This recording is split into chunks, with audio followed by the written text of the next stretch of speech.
मन के हारे हार है और मन के जीते जीत। ये आपका हिंदी का जो प्रोवर्ब है बच्चे, आपने बहुत बार पढ़ा होगा, सुना होगा, और ये बात बिल्कुल सत्य है, बिल्कुल जरूरी है। अगर आपने मन में ठान लिया कि यार ये चीज अचीव करना है, तो देख लो यार, आपके एफर्ट्स भी उसी लेवल में लगने वाले हैं, आप डेफिनेट सी बात है उस चीज को अचीव करने वाले हो। और लेकिन मन में ये ठार के बैठ गए कि यार सर ये चीज गड़बड़ है, ये नहीं हो सकती, हम अचीव ही नहीं कर पाएंगे, तो आप देखो बच्चे आपके एफर्ट्स भी उस तरीके से नहीं लगेंगे।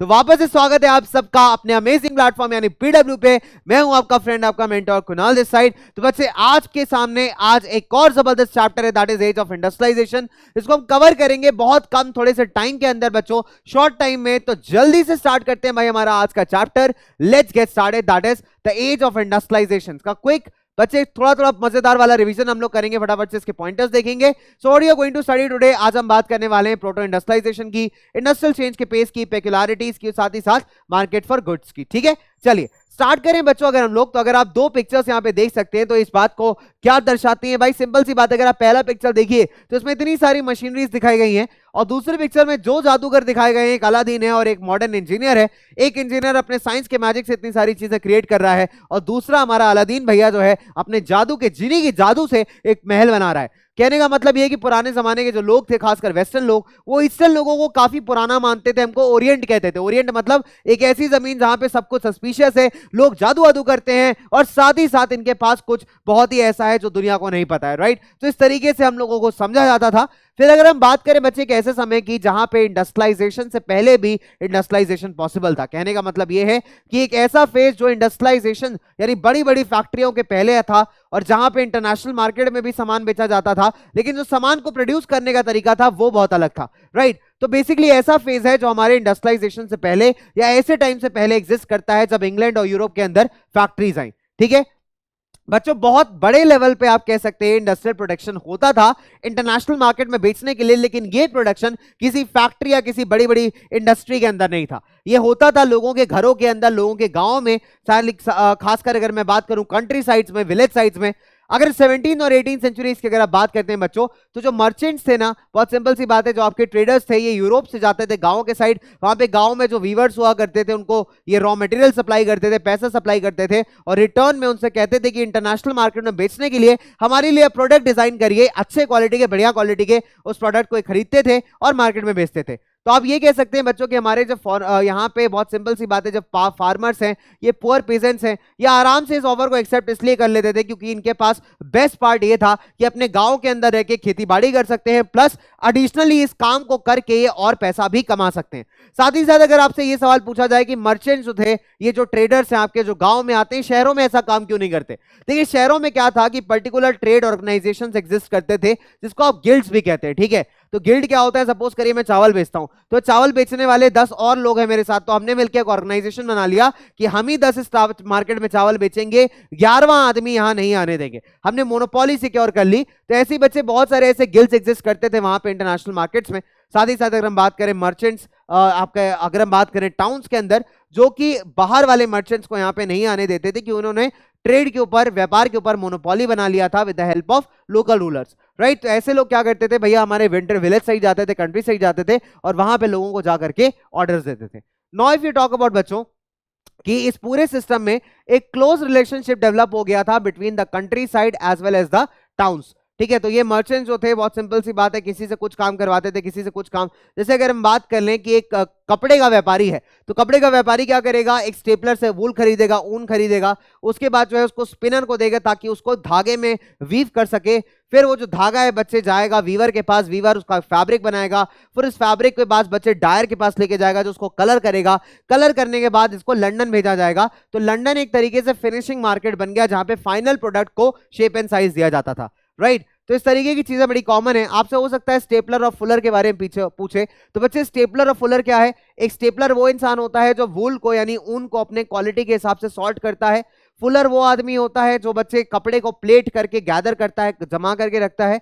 और अगर कार्डिंग की बात करें तो कार्डिंग वो प्रोसेस है जिसमें बच्चों स्पिनिंग से पहले, धागा बनाने से पहले ऊल को या फिर कॉटन को प्रिपेयर किया जाता है। तो ये तीनों आपके 1 मार्कर्स में आ सकते हैं, that is why they are important. ठीक है, आगे बात करते हैं बच्चा बाड़ी। देखिए 1730 में क्या होता है, जो सबसे अर्लीस्ट फैक्ट्रीज हैं वो आपको इंग्लैंड में दिखनी स्टार्ट होती है, लेकिन अगर हम बात करें इनका नंबर, वो बढ़ना स्टार्ट हुआ in the letter 18th century.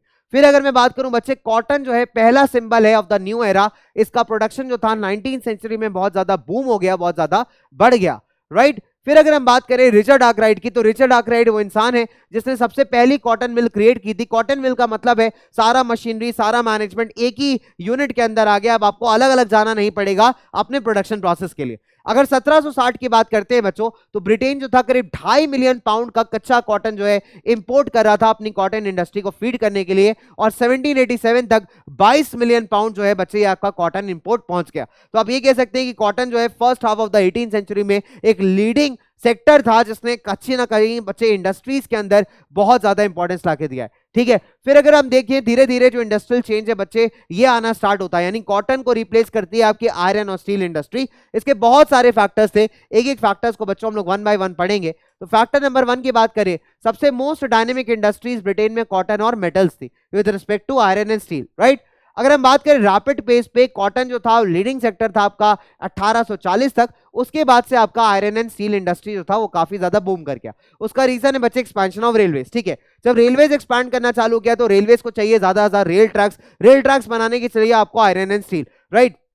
तो अगर हम बात करेंगे बच्चे, इंग्लैंड में 1840 से रेलवे का एक्सपेंशन हुआ, और ऐसे एरिया जहां पे इंग्लैंड का कब्जा था, जो इंग्लैंड के कॉलोनीज थे, वहां पे 1860s के आसपास जो था रेलवे एकदम बूम कर गया। तो भाई 1873 अगर हम बात करें, 77 मिलियन पाउंड की वैल्यू का बच्चे जो ब्रिटेन था आयरन एंड स्टील को एक्सपोर्ट कर रहा था। तो आप ये कह सकते हैं कि आयरन स्टील एक बहुत ही डायनेमिक आप कह सकते हैं सेक्टर जो है बच्चे उभर के सामने आया after the cotton industry.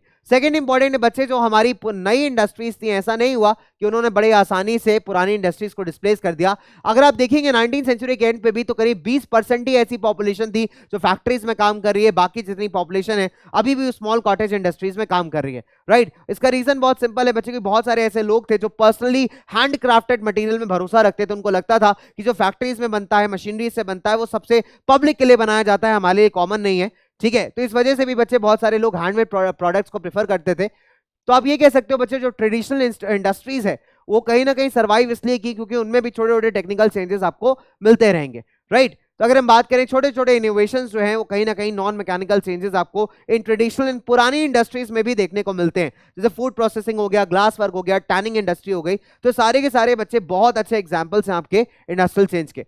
Then we talk about steam engine की कहानी। जेम्स वाट वो इंसान थे बच्चे जिन्होंने न्यू कॉमन द्वारा प्रोड्यूस किया गया स्टीम इंजन को इंप्रूव किया था। उसके बाद 1781 में इसको पेटेंट करा लिया था। इनके एक इंडस्ट्रियलिस्ट दोस्त है बच्चे मैथ्यू बोल्टन, जिन्होंने एक नया मॉडल बनाया है इसका। लेकिन अगर हम बात करें, स्टीम इंजन बहुत ज्यादा इंडस्ट्रीज में उस टाइम तक यूज नहीं हो रहे थे। अगर आप इस फ्लो चार्ट को देखें बच्चे, तो 19th सेंचुरी की शताब्दी के स्टार्टिंग में सिर्फ 321 स्टीम इंजन थे जो पूरे इंग्लैंड के अंदर यूज किए जा रहे थे, जिसमें से अगर आप देखेंगे तो 80 जो है कॉटन इंडस्ट्री में, 9 जो है आपके वूल इंडस्ट्री में, और बाकी जो है आपके माइनिंग, कनाल और आयरन वर्क्स के अंदर आपके स्टीम इंजन को हम यूटिलाइज कर रहे थे। तो इस तरीके से आप देख सकते हो कि बच्चे स्टीम इंजन आए तो, लेकिन स्टीम इंजन के आने के बाद से ऐसा नहीं हुआ कि पूरे यूरोप के अंदर जो है मैकेनिकल इंडस्ट्रीज बहुत ज्यादा बूम कर गई हो और ट्रेडिशनल वाली बेकार हो गई हो। देखिए चौथा रीजन ये है कि जो टेक्नोलॉजिकल चेंजेस थे बहुत स्लोली आए। लेकिन दिक्कत ये भी है कि बच्चे जो नई टेक्नोलॉजी वो कंपैरेटिवली एक्सपेंसिव है, अगर टूट जाती है तो उसको रिपेयर कराना भी बहुत एक्सपेंसिव है। तो इसलिए जो हमारे बहुत सारे ऐसे इन्वेस्टर्स थे, इंडस्ट्रियलिस्ट थे, वो उस नई टेक्नोलॉजी को लेने में जो थे बच्चों बिल्कुल भी इंटरेस्टेड नहीं थे, राइट। फिर अगर हम बात करते हैं बच्चों about hand labour and power stream, अगर अभी बहुत सारे इंडस्ट्रीज में अगर हम बात करें, जो लेबर का डिमांड था बच्चों वो बहुत ज्यादा सीजनल इन नेचर था, ठीक है। अगर खासकर ब्रूअरी इंडस्ट्री की बात करें, गैस वर्क्स की बात करें, तो जब क्रिसमस आता था तब जो बुक इंडस्ट्री है, बुक बाइंडिंग इंडस्ट्री है, वो काफी बूम करती थी क्योंकि लोग क्रिसमस में गिफ्ट वगैरह देते हैं ना। जैसे भी क्रिसमस में लोग पहले बुक्स वगैरह गिफ्ट किया करते थे, खासकर जब ठंड बढ़ती थी तो लोगों को लेकर की रिक्वायरमेंट होती थी, ब्रूअरी इंडस्ट्री बढ़ता था, गैस वर्क्स बढ़ते थे। तो ये सब सीजनल डिमांड है। अब अगर मशीन हायर कर लेंगे तो मशीन में तो हैवी इन्वेस्टमेंट हो जाएगा, but labour comparatively cheaper investment है। अब लेबर को क्या करोगे, सीजन के हिसाब से आप ज्यादा लेबर रखोगे, जब सीजन नहीं होगा आप लेबर को फायर कर दोगे, तो आप वहां पे अपना पैसा बचा सकते हो, ठीक है। खासकर अगर हम बात करें शिप रिपेयरिंग इंडस्ट्री, तो ये ऐसी इंडस्ट्रीज है कि विंटर के टाइम पे जब शिप रिपेयर की जा रही है, शिप को बनाया जा रहा है, रिबिल्ड किया जा रहा है, तब लेबर रिक्वायर्ड है। लेकिन जब सीजन नहीं है तो लेबर रिक्वायर्ड नहीं है। तो अगर ये लोग मशीनें खरीदेंगे तो बच्चे इनका नुकसान है, इसीलिए they resorted to the cheap available labour. अब अगर आप देखेंगे बच्चों, विक्टोरियन ब्रिटेन के अंदर यानी 17वीं 18वीं शताब्दी का जो ब्रिटेन है, वहां पे जनरली जो अपर क्लास के लोग थे, जो हाई रिच मिडिल क्लासेस थे, वो जनरली हैंडमेड गुड्स को प्रेफर करते थे क्योंकि उनको लगता था कि हैंडमेड गुड्स सिर्फ उनके लिए बनाए गए हैं और कॉमन लोगों की तुलना में उनसे बहुत ज्यादा बेहतर हैं। इजंट इट बच्चों? इसीलिए जो थे इनको लगता था जो मशीन मेड गुड्स हैं वो कॉलोनी के अंदर बेचने के लिए बढ़िया है, लेकिन हमारे लिए हैंडमेड गुड्स ही परफेक्ट हैं, जस्टिफाइड है। That is why these guys did not prefer machine made goods. फिर अगर हम बात करें जो कंट्रीज थी बच्चे इसमें लेबर शॉर्टेज, जहां पे लेबर शॉर्टेज थी बच्चों जिन कंट्रीज में, वहां पे जो हमारे इंडस्ट्रियलिस्ट हैं वो आप कह सकते हो कि बच्चे मशीन यूज करने के लिए ओके थे। लेकिन अगर हम बात करें बच्चों खासकर जैसे अमेरिका एक बहुत अच्छा एग्जांपल है, बट अगर हम ब्रिटेन की बात करें तो ब्रिटेन में लेबर का कोई भी शॉर्टेज नहीं था, क्योंकि ब्रिटेन में जनसंख्या इतनी ज्यादा थी कि बच्चे आराम से वहां पे लेबर अवेलेबल था। अब अगर वर्कर्स की लाइफ की बात करते हैं बच्चों, तो वर्कर्स का जो लाइफ था वो लेबर की वजह से बहुत इफेक्टेड था। दिक्कत ये थी कि मार्केट के अंदर जॉब्स कम थे, लेकिन जॉब्स मांगने वाले लोग बहुत ज्यादा थे, right? So the number of factors, so basically क्या दिक्कत बहुत सिंपल है बच्चों यहाँ पे कि जो लोगों को जॉब्स चाहिए वो लोग बहुत ज्यादा हैं और जॉब्स जो है बच्चे वो कम अवेलेबल है। तो आपका जॉब्स मिलना फैक्ट्रीज के अंदर इस बात पे निर्भर करता था कि क्या आपका कोई दोस्त या रिश्तेदार वहां पे वर्क करता है। अगर दोस्त या रिश्तेदार वर्क करता है तो आपको जॉब मिल जाएगी, अदरवाइज आप भटकते रहेंगे। और जिन बेचारों को जॉब नहीं मिलती थी वो अनएम्प्लॉयड होकर के बच्चे सड़कों पे भटकते रहते थे, कहीं ब्रिज के अंदर सो जाते थे, कहीं फुटपाथ पे सो जाते थे, कहीं कुछ नाइट रिफ्यूजी कैंप्स बनाए गए थे वहां जाके सो जाते थे। तो अब ये कह सकते हैं मिड 19वीं सेंचुरी तक बहुत डिफिकल्ट था वर्कर्स के लिए जॉब को मिलना, राइट? अगर हम बात करें बच्चे अर्ली 19वीं सेंचुरी में तो वेजेस थोड़े इंक्रीज हुए, लेकिन इसका कुछ खास बेनिफिट हुआ नहीं, राइट? Let's see why. देखिए अब क्या हुआ, जो अनएम्प्लॉयमेंट का फियर था उसने नई टेक्नोलॉजी के रिस्पेक्ट में लोगों को हॉस्टाइल बना दिया। उन लोगों को लगा कि अगर टेक्नोलॉजी आएगी तो इनका जॉब जाएगा, जो कि अगेन बहुत ही प्रॉब्लमेटिक है। 1840 के बाद अगर हम बात करें जो बिल्डिंग एक्टिविटी है बच्चे वो काफी इंटेंसिफाई हो गए, यानी इंफ्रास्ट्रक्चर यहाँ पे बूस्ट होना स्टार्ट हुआ, रोड्स बनना स्टार्ट हुए, है ना? रोड्स के अलावा अगर हम बात करें टनल्स खोदना स्टार्ट हुए, रेलवेज एक्सपैंड हुए, ड्रेनेज बनना स्टार्ट हुआ। तो ये सारे ऐसे रीजन है बच्चों कहीं ना कहीं that is really really very very important with respect to हमारे लाइफ ऑफ द वर्कर्स। तो इसके चलते क्या हुआ बच्चे, जो एम्प्लॉयमेंट अपॉर्चुनिटीज थी वो आपकी कहीं ना कहीं इंक्रीज होना स्टार्ट हो गई, right? So as a result we see that कि जो हमारे एम्प्लॉयमेंट अपॉर्चुनिटीज है वो अपने इंक्रीज हुए, तो हमारे जो वर्कर्स थे they comparatively founded some new kind of freedom. Now if we talk about, let's talk about the spinning journey. Spinning journey एक बड़ा अच्छा एग्जांपल है बच्चों। तो क्या हुआ था वीविंग इंडस्ट्री के अंदर, जैसे आप ये देख सकते हैं कि बहुत सारे यहाँ पे स्पिंडल्स लगे हुए हैं, right? So what is happening कि एक बार जो है इसको डिजाइन किया था आपका जेम्स हारग्रीव्स ने 1764 में, ठीक है? 1764 में ये मशीन डिजाइन की गई। इसमें कुछ नहीं करना था, एक लेबर आएगा, इस चरखे को रोटेट करेगा और एक रोटेशन से जितने भी आपके स्पिंडल्स लगे हैं ना, इसमें धागे लपटे हुए, ये सारे के सारे बच्चे वर्क करना स्टार्ट कर जाएंगे और बड़ी आसानी से आप देख सकते हो कि थ्रेड जो है इसमें लपेटना स्टार्ट हो जाएगा। तो ये आपका बच्चे वीविंग इंडस्ट्री के हिसाब से काफी इजी था। पहले जो स्पिनिंग प्रोसेस था या फिर आप कह सकते हो कि जो स्पिंडल्स बनाने का प्रोसेस था बड़ा धीमा हो रहा था, लेकिन स्पिनिंग जर्नी के आने से ये चीज इंक्रीज हो सकती थी। नाउ अगर हम भारत की बात करें तो बच्चे भारत में भी जो सिल्क एंड कॉटन गुड्स है इंडिया के, वो डोमिनेट करते थे इंटरनेशनल मार्केट में, राइट? लेकिन बहुत सारे ऐसे इंडियन मर्चेंट्स थे जो उस पूरे खेल में इन्वॉल्व थे, खासकर इनको हम सप्लाई मर्चेंट्स के नाम से भी जानते हैं, ठीक है? इस एंटायर नेटवर्क में बहुत सारे ऐसे मर्चेंट्स, इंडियन मर्चेंट्स इन्वॉल्व थे, राइट? बट धीरे धीरे अगर आप देखोगे तो 1750 तक ये नेटवर्क ब्रेकडाउन हो रहा था। इसका रीजन था, देखिए होता क्या था कि हमारे जो इंडियन सप्लाई मर्चेंट्स थे ये क्या करते थे, गांव में जाते थे, गांव में जाकर के वीवर्स को पैसा देते थे, ठीक है? रॉ मटेरियल सप्लाई करते थे, उनसे सामान खरीदते थे, सामान खरीद करके ये लोग पोर्ट तक आते थे, शिप पोर्ट तक, जहां से सामान को एक्सपोर्ट किया जाता है। अब यहाँ जो बड़े बड़े इंडस्ट्रियलिस्ट हैं उनके दलाल थे, ब्रोकर्स घूम रहे होते थे, वो ब्रोकर्स क्या करते थे, इन सप्लाई मर्चेंट से नेगोशिएट करके कपड़ा खरीदते थे और खरीद करके आगे बेच देते थे, ठीक है? तो ये पूरा सिस्टम चला करता था, राइट? नाउ लेकिन हुआ क्या, 1750 से अगर आप देखेंगे जो बैटल ऑफ प्लासी हुआ 1757 में 1764, तो उसके बाद से जो ब्रिटिशर्स थे उनका एक्सपेंशन हमारे कंट्री में बहुत ज्यादा हो गया। या आप ये कह सकते हैं कि जो ब्रिटिशर्स थे धीरे धीरे उन्होंने जो मेजर एरियाज थे बच्चे उनको मोनोपोलाइज करना स्टार्ट कर दिया, and as a result we see that कि जो भारतीय कंट्रोल था इस ट्रेड के ऊपर वो खत्म होना स्टार्ट हो गया।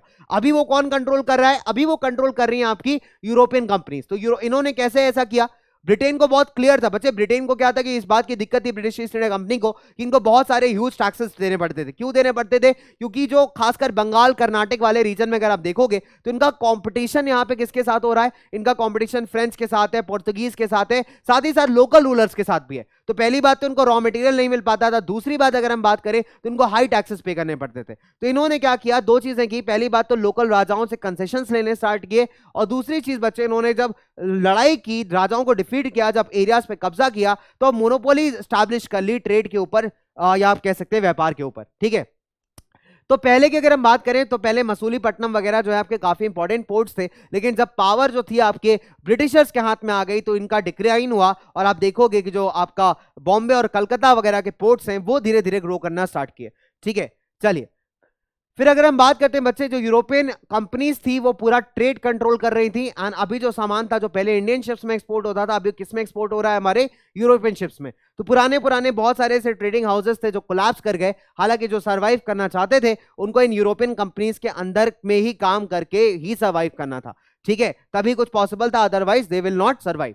फिर अगर हम एग्जांपल अगर बात करें बच्चों, 1760 के बाद से जो ईस्ट इंडिया कंपनी है उसने पावर अपना कंप्लीटली भारत में स्टैब्लिश कर लिया था। ठीक है, तो पहला तो ये हुआ कि जो फिनिश प्रोडक्ट्स भारत से जाता था बाहर इंटरनेशनल मार्केट में बिकने के लिए, ठीक है, फिनिश टेक्सटाइल, उसका डिक्लाइन होना शुरू हुआ, क्योंकि वहां पे प्रोड्यूसर्स को कंपटीशन फेस करना पड़ रहा था। तो वो कह रहे थे कि भैया रॉ कॉटन ले आओ, लेकिन हमारा सामान जाके इंडियन मार्केट में बेचो। ठीक है, फिर अगर हम बात करें पॉलिटिकल पावर, जब ईस्ट इंडिया कंपनी ने बंगाल और कर्नाटक में स्टैब्लिश किया, ठीक है, उससे पहले इनको सप्लाई ऑफ गुड्स काफी मुश्किल से मिलता था, that is what we discuss, right. लेकिन जब इनको पॉलिटिकल पावर स्टैब्लिश हो गई तो उन्होंने क्या किया भाई, सिंपल सी बात है, कंपटीशन को एलिमिनेट किया, जो प्राइस था उसको कंट्रोल किया, और मेक श्योर किया कि जो भी इनके साथ डील करेगा वो इन्हीं के साथ डील करेगा और किसी और के साथ नहीं कर सकता, राइट। चलिए अब बात करते हैं बच्चों की क्या क्या मेजर्स लिए थे। पहला तो ये है बच्चों, जो ट्रेडर्स एंड ब्रोकर्स हैं, ठीक है, जो कपड़े के व्यापार से रिलेटेड है, पहले तो उनको एलिमिनेट करना। उनको एलिमिनेट करने के लिए जो वीवर है उसके ऊपर डायरेक्ट कंट्रोल बनाना जरूरी है। ठीक है, अब इसमें लिए इन्होंने क्या किया, इन्होंने कुछ एजेंट्स को हायर किया जिसको हम गोमास्त कहते हैं। गोमास्त का काम था वीवर्स के पास जाना, उनको एडवांस पेमेंट देना और उनसे सप्लाई लेना। ठीक है, सप्लाई को क्वालिटी चेक करना, उसके बाद क्या कहते हैं जाके ब्रिटिशर्स को बेच देना। लेकिन दिक्कत ये थी कि जो भी कंपनी वीवर्स थे, यानी जो ब्रिटिश ईस्ट इंडिया कंपनी के साथ डील कर रहे थे, वो कॉन्ट्रैक्ट में थे कि वो किसी और के साथ डील नहीं कर सकते, किसी और को अपना कपड़ा नहीं बेच सकते। ठीक है, सो इनको लोन दिया जाता था रॉ मटेरियल्स खरीदने के लिए, एक बार ऑर्डर प्लेस किया जाता था। तो बच्चे वीवर्स, बहुत सिंपल सी बात है, जो लोन लेते थे उनको टाइम से जो है कपड़ा बना के देना पड़ेगा, और ये सारा काम कलेक्ट करने के लिए इन्होंने एक एजेंट को हायर किया था जिसको हम क्या कहते हैं बच्चों, गोमास्त कहते हैं। तो मतलब वीवर्स के पास, बेचारों के पास इतना टाइम भी नहीं बचता था कि वो अपने फैमिली के साथ कुछ और काम कर सके, पूरा का पूरा फैमिली लगा हुआ है वीविंग करने में। तो अर्लियर क्या था कि पहले इतने सारे बायर्स थे, प्राइस कॉम्पिटिटिव था, तो हमारा वीवर कॉम्पीट कर सकता था प्राइस के लिए। लेकिन अभी जो कॉम्पिटिशन है प्राइस ना, अच्छा प्राइस पाने का, वो बिल्कुल यहां पे खत्म हो गया, क्योंकि जिन लोगों ने ब्रिटिश ईस्ट इंडिया कंपनी से लोन लिया, जिन वीवर्स ने ब्रिटिश ईस्ट इंडिया कंपनी से लोन लिया, बच्चे वो बाउंड हो गए थे सिर्फ और सिर्फ ईस्ट इंडिया कंपनी के लिए ही प्रोड्यूस करने में, वो और किसी के साथ डील नहीं कर सकते थे। और दिक्कत ये कि ऐसे जो गोमास्त हायर हुए थे बच्चों, ये गोमास्त जनरली आउटसाइडर्स थे, जिनके गांव के लोगों के साथ कोई भी लिंक नहीं था। 1772 में अगर हम देखेंगे तो हेनरी पेट्यूलो ने एक बात कही थी कि डिमांड फॉर इंडियन टेक्सटाइल कभी गिर नहीं सकता, क्योंकि जिस क्वालिटी का कपड़ा भारत में प्रोड्यूस होता है वो इनकंपेरेबल है पूरे वर्ल्ड में। तो अगर हम बात करें बच्चे, अनफॉर्चुनेटली अगर आप 19th सेंचुरी की शुरुआत में देखेंगे, भारत के टेक्सटाइल एक्सपोर्ट्स डिक्लाइन हुए। इसका रीजन बताया मैंने कि ब्रिटेन की जो मैन्युफैक्चरिंग इंडस्ट्री थे, ब्रिटेन के जो बच्चे मिल्स थे, वो कह रहे थे, प्रेशराइज कर रहे थे भारतीय कॉलोनियल गवर्नमेंट को कि आप भारत से रॉ कॉटन भेजिए, लेकिन बना बनाया कपड़ा मत भेजिए, क्योंकि हमारा व्यापार इससे इंपैक्ट हो रहा है। ठीक है, तो 1811-12 में अगर आप देखोगे तो जो फैब्रिक है वो बच्चे 33% भारत के एक्सपोर्ट्स को काउंट करता था, लेकिन 1850 तक ये गिर के सिर्फ 3% हो गया। ठीक है, तो आप ये देखिए बच्चों, जो इनफैक्ट हुआ क्या कि जो ब्रिटिश बनाए हुए गुड्स थे, जो ब्रिटिश मिल के गुड्स थे, उन्होंने भारतीय मार्केट्स को आकर के स्टफ कर दिया। तो आप देखोगे बच्चे, जैसे कॉटन इंडस्ट्री जो थे इंग्लैंड के अंदर ग्रो कर रहे थे, so it was again a great sign of stress for them. हुआ क्या बच्चे, इन्होंने प्रेशराइज किया गवर्नमेंट को कि इंपोर्ट ड्यूटीज आप बढ़ाइए, और सिंपल सी बात है, जो मैनचेस्टर के गुड्स हैं, मैनचेस्टर में जो कपड़े बनाए जा रहे हैं, उनको बाहर की मार्केट में बेचिए, खासकर इंडियन मार्केट में, राइट। उसके बाद अगर हम बात करें बच्चों, जो एक्सपोर्ट था ब्रिटिश कॉटन गुड्स का भारत के अंदर, वो काफी ज्यादा बढ़ गया, और पहले जो भारत से कपड़ा एक्सपोर्ट होता था वो डिक्लाइन हो गया। बट ये इसका मतलब ये नहीं कि भारत से कॉटन जा ही नहीं रहा, भारत से कॉटन जा रहा है, लेकिन रॉ फॉर्म में। अब भारत से क्या है, कच्चा कॉटन जो है वहां पे इंडस्ट्रीज को फीड करने के लिए जो है बच्चे यहां से भेजा जा रहा है, राइट। चलिए, तो अगर बाई 1850 अगर भारत के कॉटन गुड्स की अगर हम बात करें, ठीक है, तो अगर हम बात करें बच्चों, तो बहुत सिंपल सी बात है, इंडियन कॉटन गुड्स यहाँ पे रिड्यूस किए हैं, ठीक है, और ब्रिटिश के बनाए हुए जो कपड़े हैं वो भारत में आके भर गए। Now if you talk about बच्चों, आगे बात करते हैं, ठीक है, चलो। So at the end of 18th century जो इंपोर्ट ऑफ कॉटन गुड्स था, that was restricted into India. India में जो कॉटन वीवर्स थे उनके पास दो प्रॉब्लम्स थी। पहली बात तो जो एक्सपोर्ट ये लोग सामान करते थे, ठीक है, पहली बात तो क्या था कि जो पहले ये लोग क्या करते थे, कपड़ा बना के बाहर एक्सपोर्ट करते थे, इनको अच्छा दाम मिल जाता था। लेकिन अभी क्या है, वो भी पॉसिबल नहीं है, ठीक है, तो वो एक्सपोर्ट मार्केट कोलैप्स हो गया। दूसरी चीज, जो मैनचेस्टर से इंपोर्टेड सामान आ रहा है, कंपैरेटिवली बहुत सस्ता है इंडियन मार्केट में, और इनका सामान कोई नहीं खरीद रहा, राइट। फिर अगर 1860 की बात करें तो वीवर्स के पास एक और प्रॉब्लम थी कि इनको sufficient amount of good quality cotton available नहीं हो रहा था, क्योंकि सारा का सारा रॉ कॉटन जो था वो ब्रिटेन भेजा जा रहा था। तो जब अमेरिकन सिविल वॉर हुई, कॉटन सप्लाई यूएस से तो बंद हो गया, तो ब्रिटेन जो था पूरी तरीके से भारत की तरफ टर्न हो गया हमारे रॉ कॉटन की सप्लाई के लिए। तो रॉ कॉटन एक्सपोर्ट्स इंडिया से बढ़ गए। अगर आप देखोगे एज अ रिजल्ट, जब डिमांड हाई हो जाएगा और सप्लाई मेंटेन नहीं हो पाएगा तो प्राइस बढ़ेगा, प्रोडक्ट का दाम बढ़ेगा, और यहाँ पे भी अच्छे कच्चे कॉटन का जो दाम था वो कहीं ना कहीं इंक्रीज हो रहा था। तो अगर आप देखेंगे 19th सेंचुरी तक जो हमारे बाकी भी क्राफ्ट्समैन थे वो भी बहुत बड़ा प्रॉब्लम फेस कर रहे थे because of this kind of shortage. ठीक है, चलिए, तो अगर हम बात करते हैं बच्चे नई फैक्ट्रीज की, 1854 में आपकी पहली कॉटन मिल सेटअप हुई थी बॉम्बे के अंदर। ठीक है, 1862 में 4 और मिल्स सेटअप हुई थी बच्चे। उसके बाद अगर हम बात करें, जूट मिल्स स्टार्ट हुई थी 1862 के अराउंड बंगाल में, रिश्रा में पहली स्टार्ट हुई थी। पहली जूट मिल बच्चे सेटअप हुई थी बैक इन 1855। एक और सेटअप हुई थी 7 ईयर्स बाद 1862 में। 1860 में नॉर्थ इंडिया की अगर हम बात करें, एल्गन मिल स्टार्ट हुई थी कानपुर में। एक साल बाद अगर हम बात करें, अहमदाबाद की पहली कॉटन मिल स्टार्ट हुई थी। 1874 में पहली स्पिनिंग और वीविंग मिल मद्रास की स्टार्ट हुई थी। तो बच्चे सारे आपके 1 मार्कर्स के लिए इंपॉर्टेंट है, फैक्चुअल क्वेश्चंस है, तो आपको ईयर्स और कब स्टार्ट हुआ था, कहां पे, याद होना चाहिए। ठीक है, फिर अगर हम बात करते हैं बच्चों कि अर्ली एंटरप्रेन्योर्स, भारत को फाइनेंस करने वाले कौन थे, तो बच्चे भारत में भी बहुत सारे से ट्रेडर्स थे, बहुत सारे से बिजनेसमैन थे जिन्होंने हमारे बहुत सारी इंडियन एक्टिविटीज को फाइनेंस किया था। ठीक है, बेसिकली ये वो लोग थे जिन्होंने अपनी इनकम कमाई थी खासकर चाइना ट्रेड से। ब्रिटेन क्या करता था भाई, भारत में ओपियम उगाता था, अफीम जिसको कहते हैं, और चाइना में बेचता था और चाइना से चाय खरीदता था। तो बहुत सारे से बिजनेसमैन थे जो इस चाइना ट्रेड में इन्वॉल्व थे और उनको काफी सारे प्रॉफिट्स हुए थे। जैसे आपका द्वारकानाथ टैगोर हो गए, एक बहुत अच्छा एग्जाम्पल जिन्होंने चाइना ट्रेड से बहुत कमाया है। बॉम्बे में पारसीज हो गए, जैसे दीनशॉ पेटिट हो गए, जमशेद जी, नुस्वान जी, टाटा हो गए। तो इन्होंने बड़े बड़े इंडस्ट्रियल एम्पायर जो है बच्चे सेटअप किए थे भारत के अंदर। सेठ हुकुमचंद हो गए, मारवाड़ी बिजनेसमैन थे, उन्होंने पहला इंडियन जूट मिल सेटअप किया था 1917 में। तो बच्चे कहीं ना कहीं अगर हम बात करें कि ये वो लोग थे जिन्होंने इन ब्रिटिश ट्रेड्स के थ्रू काफी अच्छा अर्न किया था और भारतीय ट्रेडर्स को भी बच्चों अच्छे खासे रूप में ये फाइनेंस करते थे। फिर अगर हम बात करते हैं बच्चे, बट कॉलोनियल पावर के चलते इनका जो इंटरनेशनल मार्केट में एंट्री था वो एकदम बार हो गया था, तो इनको इंटरनेशनल मार्केट में डील करना है। तो यूरोपियन मैनेजिंग एजेंसी, जैसे 3 बड़ी एजेंसीज आती हैं यहाँ पे, बर्ड हाइलर हो गया, एंड्रू यूल हो गया, जार्दीन स्किनर हो गया। तो बच्चे 3 मेजर एजेंसीज है जिनके थ्रू अगर इंटरनेशनल मार्केट में हमारे बिजनेसमैन को डील करना है तो इन्हीं के थ्रू आपको जाना पड़ेगा। तो ऐसे लोगों ने भाई, इन्होंने जो था कॉलोनियल कंट्रोल के ऊपर अटैक किया था और बोला था कि यार ये बिल्कुल गलत है। ठीक है, अब वर्कर्स की बात करते हैं कि वर्कर्स कहां से आते हैं बच्चे। तो फैक्ट्रीज एक्सपैंड कर रही थी, तो आप देखोगे वर्कर्स की भी जरूरत पड़ेगी। करीब 50% जो बॉम्बे कॉटन इंडस्ट्री के वर्कर थे वो आते थे आपके रत्नागिरी डिस्ट्रिक्ट ऑफ महाराष्ट्र से। वही अगर मैं बात करूं कानपुर की, तो कानपुर के जो आस पड़ोस के इलाके थे, आसपास के गांव थे, वहां से मैक्सिमम लेबर काम करने आती थी। ठीक है, तो जैसे जैसे न्यूज बढ़ता गया एम्प्लॉयमेंट का, तो वर्कर्स जो थे ज्यादा नंबर में माइग्रेट करने लगे इन सिटीज के अंदर। एज अ रिजल्ट अगर आप देखोगे कि डिमांड जो था वर्कर्स का इंक्रीज हो गया, लेकिन फिर भी जो वर्कर्स को जॉब मिलना था अगेन एक बहुत बड़ा टास्क था। तो ऐसे केसेस में इंडस्ट्रियलिस्ट क्या करते थे, एक पुराने वर्कर को टास्क देते थे, इसका नाम था जॉबर। 1 मार्क्स में क्वेश्चन आपसे पूछ सकता है कि वाज अ जॉबर। जॉबर एक पुराना ट्रस्टेड वर्कर है जिसका काम है कि आप अपने गांव से नए वर्कर्स लेकर के आइए, उनको शहर में सेटल कराइए, उनको हेल्प आउट करिए। अब over the period of time की जॉबर का प्रोफाइल इतना इंपॉर्टेंट हो गया कि इसने क्या किया, गिफ्ट्स वगैरह डिमांड करने स्टार्ट कर दिया। आप कह सकते हैं कि थोड़ा सा हमारा जॉबर जो था ये करप्ट हो गया था भाई। ठीक है, फिर हम बात करें बच्चों की, जो आपकी यूरोपियन मैनेजिंग एजेंसीज थे, इनका कह सकते हैं बच्चे कुछ सर्टेन प्रोडक्ट्स में इंटरेस्टेड थे, जैसे आपका टी और कॉफी। ठीक है, तो उन्होंने बच्चे टी और कॉफी प्लांटेशंस कहीं ना कहीं बच्चे स्टैब्लिश किए थे, माइनिंग प्लांटेशंस स्टैब्लिश किए थे। ठीक है, तो ये प्रोडक्ट वो प्रोडक्ट थे, जैसे इंडिगो हो गया, टी हो गया, कॉफी हो गया, माइंस के मिनरल्स हो गए, जो एक्सक्लूसिवली जो है बच्चे सिर्फ और सिर्फ अगर हम बात करें तो किसमें यूज होते हैं, मार्केट में, एक्सपोर्ट मार्केट में। ठीक है, लेट 19th सेंचुरी में अगर हम बात करें, जो भारतीय बिजनेसमैन थे इन्होंने अपने इंडस्ट्री सेटअप करने स्टार्ट किए। ठीक है, जैसे अगर हम बात करें जो यान मिल्स थी भारत के अंदर, ठीक है, दे वर प्रोड्यूसिंग गुड क्वालिटी ऑफ यान नाउ।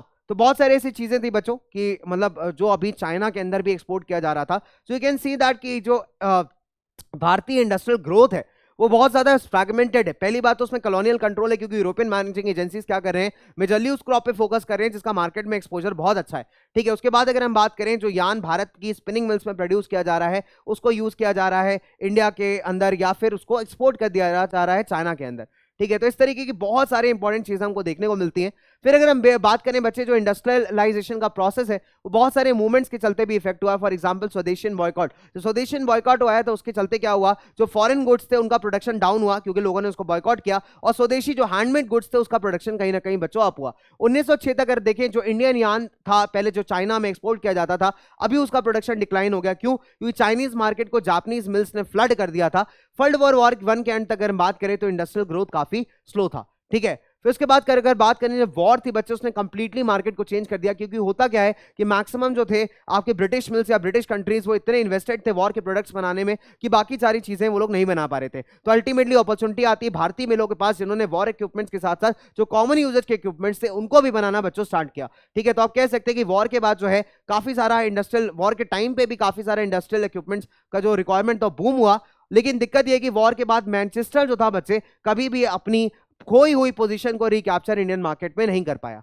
फिर अगर मैं बात करूं बच्चे स्मॉल स्केल इंडस्ट्रीज की, तो अभी भी स्मॉल स्केल इंडस्ट्रीज ही जो डोमिनेट कर रही थी इस इंडस्ट्रियल फेस को। फॉर एग्जांपल अगर हम देखते हैं बच्चे जो स्मॉल स्केल इंडस्ट्रीज है they predominated the rest of the country. एक छोटा प्रपोर्शन था टोटल इंडस्ट्रियल फोर्स का जो अभी बड़ी फैक्ट्रीज में वर्क कर रहा था, लेकिन बाकी जितने भी लोग थे वो सारे के सारे वर्क कर रहे थे in the small workshops in the house hold units. ठीक है, फिर अगर हम बात करते हैं 20th सेंचुरी की, तो जो हैंडलूम क्लॉथ प्रोडक्शन था बच्चे ये काफी एक्सपांड हो गया। इसलिए हुआ क्योंकि छोटे छोटे टेक्नोलॉजिकल चेंजेस थे उन्होंने प्रोडक्शन को एक्सपांड करने में हेल्प किया, बिना कॉस्ट ऑफ प्रोडक्शन को हाई किया। ठीक है, तो कॉस्ट ऑफ प्रोडक्शन तो ज्यादा नहीं बढ़ा, लेकिन जो टोटल प्रोडक्शन था वो हेल्प आउट हुआ, बढ़ा गया, एक्सपैंड हुआ। क्यों एक्सपैंड हुआ? With the help of little small improvements. ठीक है, 20th सेंचुरी के हाफ तक अगर बात करें तो बहुत सारे ऐसे वीवर्स थे जो फ्लाई शटल करके जो सिंपल मैकेनिकल डिवाइस थी बच्चे उसका यूज कर रहे थे, जिससे प्रोडक्शन कंपैरेटिवली ज्यादा बूम हो रहा था। ठीक है, कुछ ग्रुप ऑफ वीवर्स जो थे अच्छे पोजीशन में थे, लेकिन सारे के सारे के साथ ऐसा हाल नहीं था। कुछ वीवर्स जो थे मोटा कपड़ा प्रोड्यूस करते थे, कुछ फाइन कपड़ा प्रोड्यूस करते थे। ठीक है, तो आप ये कह सकते हो बच्चों कहीं ना कहीं प्रोडक्शन एक्सपैंड हुआ, लेकिन इसका ये मतलब नहीं है कि बहुत अमीर हो गए या बहुत ज्यादा रिच हो गए। बहुत सारे घंटों तक बच्चे वर्क किया करते थे, बहुत सारे काम लॉन्ग आवर्स तक ये वर्क किया करते थे। ठीक है, अगर हम बात करें बच्चों कहीं ना कहीं वी कैन सी दैट जो इनका लाइफ है, जो इनका लेबर है, वो काफी ज्यादा इंपॉर्टेंट है विद रिस्पेक्ट टू इंडस्ट्रियलाइजेशन। लेकिन पहले क्या था, अगर हम बात करें प्रोटो इंडस्ट्रियलाइजेशन के टाइम के व्यूअर्स के पास अपने खुद के लिए भी टाइम था, लेकिन the increase pace of industrialisation इनके पास खुद के लिए तो टाइम बचा नहीं। तो हालांकि इनकी पूरी की पूरी आप कह सकते हैं जो पूरा का पूरा फैमिली था वो इन्वेस्टेड था काम करने में यहाँ पे। ठीक है, धीरे धीरे बच्चों अगर आगे बढ़े तो एडवर्टाइजमेंट्स की दुनिया आती है। जब नए प्रोडक्ट्स इंट्रोड्यूस होते हैं तो बड़ा इंपॉर्टेंट है उसको एडवर्टाइज करना, मार्केट करना, जिससे लोगों को अपना माइंड शेप करने में काफी हेल्प हो सके अपने प्रोडक्ट्स के रिस्पेक्ट में, राइट। तो अगर हम बात करें आज इतनी सारी street walls painting, multimedia ads, social media ads आपको चलने में दिखते हैं, तो उस जमाने में इस तरीके के एड्स यूज किए जाते थे। फॉर एग्जांपल अगर हम बात करें मैनचेस्टर का लेबल मार के सामान को बेचा जाता था, जिससे ये समझ में आ जाए कि भैया इसका जो क्वालिटी है एकदम उच्च क्वालिटी का है, सबसे बढ़िया क्वालिटी का है। इंडियन गॉड्स एंड गॉडेसेस की इमेजेस लगा करके सामान बेचा जाता था। कैलेंडर्स बेचे जाते थे। कैलेंडर्स होते सिंपल चीज आप कह सकते हो, सिंपल डेकोरेटिव आइटम्स भी थे। एक गरीब की दीवार में तो लग के बहुत सुंदर लगेंगे, तो वहां पे एडवर्टाइजमेंट भी हो जाता था, प्लस कैलेंडर वाला डेट का इशू भी सॉल्व हो जाता था। तो इस तरीके के बहुत सारे एग्जांपल्स बच्चे हमको मिलते हैं। ठीक है, प्रिंटिंग कैलेंडर्स हो गए, या हिंदू इमेज गॉड्स के हमारे गॉड्स एंड गॉडेसेस के हमारे हिंदू गॉड्स एंड गॉडेसेस के इमेजेस हो गए। तो ये बहुत सारे प्रोडक्ट्स पे लगाए जाते थे, इसलिए लगाए जाते थे ताकि श्योरिटी हो जाए लोगों को यार कि ये प्रोडक्ट बहुत अच्छी क्वालिटी का है। ठीक है, तो इस तरीके से बच्चे बहुत सारे प्रोडक्ट्स को जो है आप कह सकते हो कि यहाँ पे मार्केट किया गया था, पॉपुलराइज किया गया था।